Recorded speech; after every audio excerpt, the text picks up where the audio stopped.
আমরা সকাল থেকে এই পর্যন্ত যে ক্লাসগুলো করছিলাম মানে থিওরি আলোচনা করা হয়েছিল, কিন্তু এখন জাস্ট প্র্যাকটিক্যালি দেখবো যে ইভাপোরেটরের ভিতরে মানে এটা তো split type air conditioning system, তাই না? স্প্লিট টাইপ এসির একটা আউটডোর ইউনিট, একটা ইনডোর ইউনিট।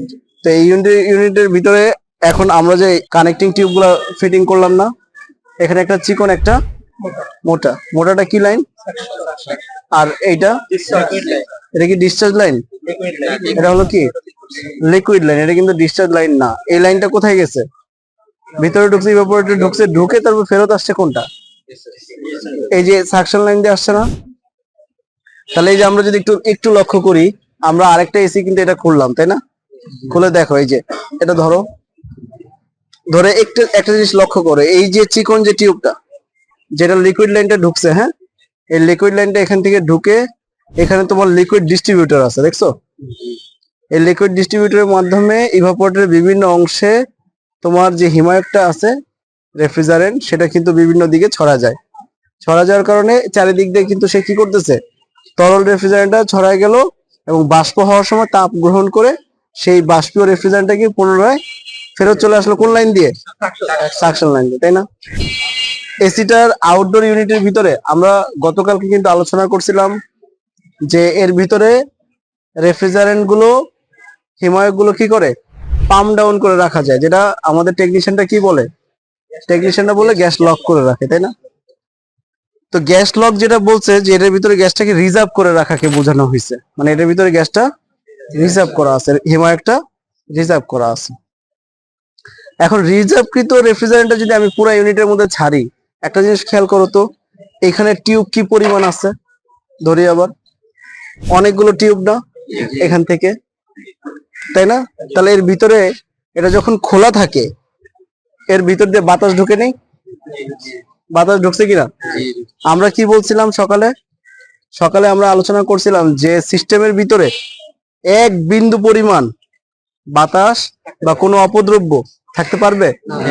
এক বিন্দু পরিমাণ থাকতে পারবে না। যত সিস্টেম ক্লিন হবে প্লাস বায়ুশূন্য হবে, তত সিস্টেমের কুলিং এফিসিয়েন্সি, ঠান্ডার যে দক্ষতা, কার্যক্ষমতা, সেটা বেশি হবে। সিস্টেমে বাতাস ঢুকে যায় তাহলে কুলিং এফিসিয়েন্সি কমে যাবে এবং গ্যাসটা ব্লকেজ করার সম্ভাবনা বেশি থাকে, যেটাকে চোকিং ট্রাবল বলে আমাদের ডিপার্টমেন্টে।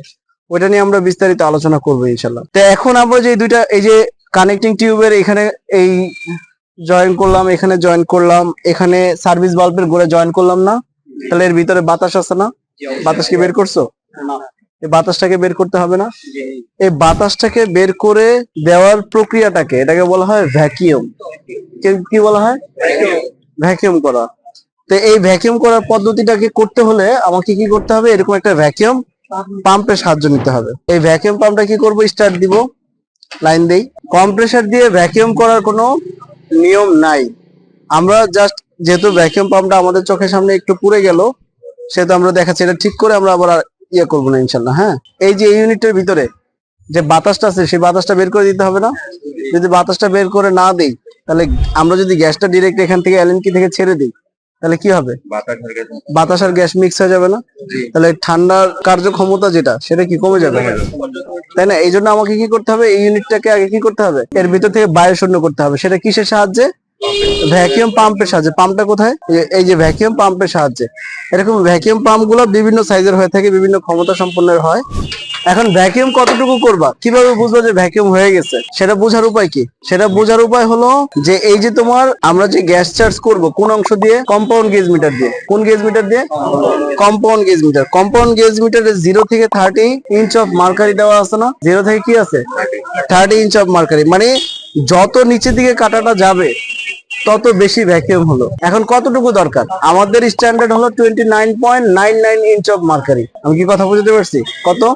29.99 ইঞ্চ অফ মার্কারি হলো কি পারফেক্ট ভ্যাকিউম। এখন ভ্যাকিউম আমরা কত সময় করব? এটা হলো প্রশ্ন। ভ্যাকিউম আমরা কত সময় করব বলতো?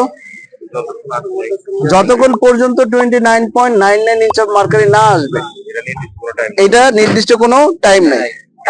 আচ্ছা, কম্প্রেসার দিয়ে তো ভ্যাকিউম করা যায়, মানে যেহেতু কম্প্রেসার টানে, তাহলে ভ্যাকিউম যদি টানা যায়, টেনে যদি বাতাসটা বের করা যায়, তাহলে আমার ভ্যাকিউম পাম্প কেন আমি এক্সট্রা করে কিনলাম? এই কম্প্রেসার বায়ু শূন্য করার ক্ষমতা রাখে, তবে একটা জিনিস করতে পারে না, সেটা হলো We are from প্রবাসী কর্মসূচি